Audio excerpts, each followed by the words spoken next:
Holy smokes. Who is this drummer? Roni Kaspi. Mad props to you, Roni. That is a crazy groove.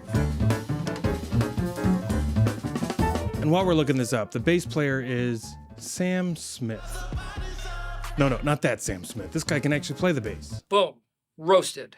But of course, we're here because of the almighty Jesus Molina. There's perhaps no other modern jazz piano player that makes me want to light my piano on fire and roast marshmallows over top of it.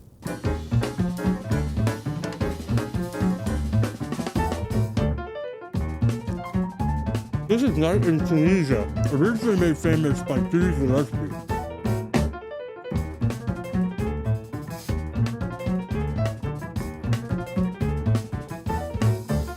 This bass line grooves harder than James Brown in a blues suit. I got no idea what time we're in. It kind of feels like dotted eighth notes, but the last two are different. It's like the last two are straight eighth notes. Listen again to this section where they emphasize the beat.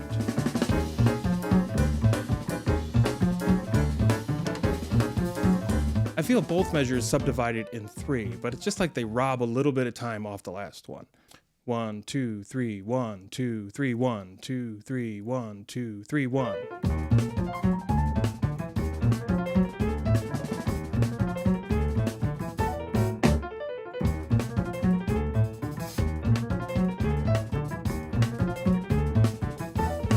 I custom designed this whole studio. I didn't bring a napkin holder. Jesus, what was I thinking? Or rather, Jesus, what was I thinking? Most of this song just alternates between two chords. The main chord is a D minor 6 chord. That's just a D minor triad, but we add this B natural on top of it. And the other chord, which precedes this D minor 6, is an E flat dominant chord. We're gonna put a sharp 11 on it. That just means we're gonna add an A natural to it. So notice that both of these chords have an F and an A in common between them. And really, for most of the song, we just alternate between these two chords, E flat dominant to D minor. The job of the E flat dominant chord is to add tension, and the job of D minor 6 is to resolve the tension.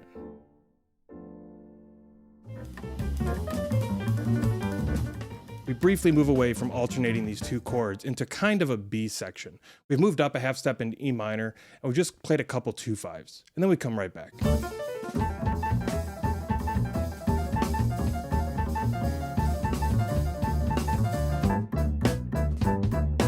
Oh man, that time change is sweet. They've shifted from subdividing in 3 into subdividing in 2. Clearly this is not spontaneous. They must have planned this ahead of time.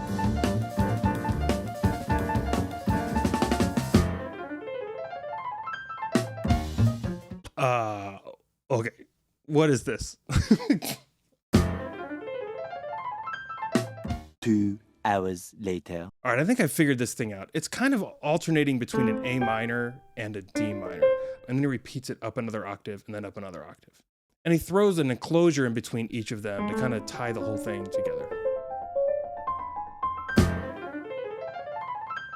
Now my keys are all sticky. I'm about to add a mega course on soloing with enclosures over at Jazz Fundamentals. If you're not a member over there already, check the link in the description for a discount.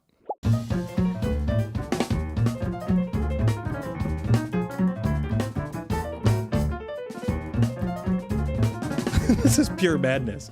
Obviously, Jesus has practiced his scales a little bit, but broad strokes, this is what I think is going on. My typical strategy when I'm soloing over this tune is to explore the tension and release between the two chords. The E flat 7, you can create as much tension, as much dissonance as you want, and then you got to resolve it to D minor 6. So you can really play almost anything you want over that E flat dominant chord. I would probably stick to the E flat dominant scale most of the time, but you can get away with a whole lot as long as you lead that line toward a chord tone of D minor 6.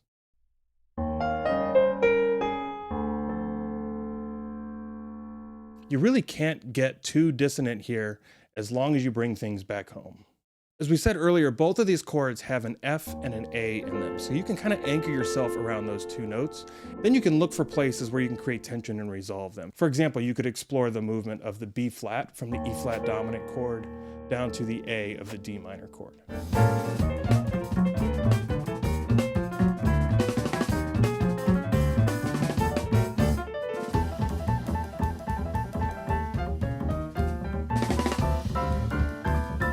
Chordal voicings. Oh, it's nice.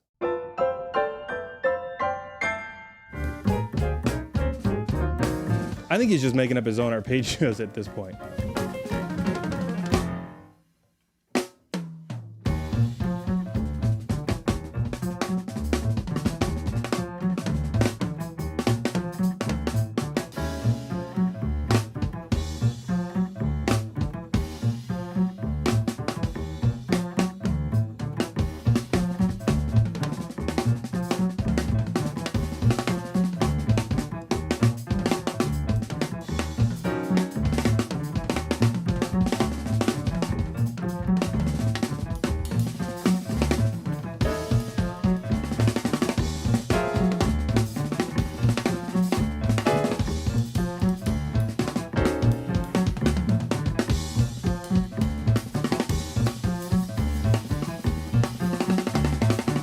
That was freaking ridiculous. Jesus, my man, you better keep Roni around. Oh my gosh. Holy smokes.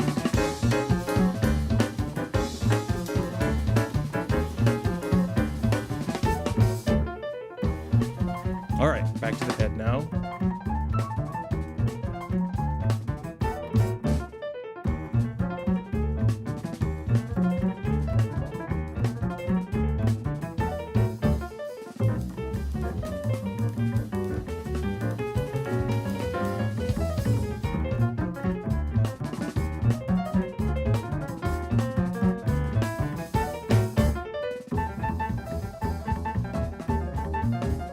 Let's see, are they gonna do the two-feel thing again? There it is. So cool.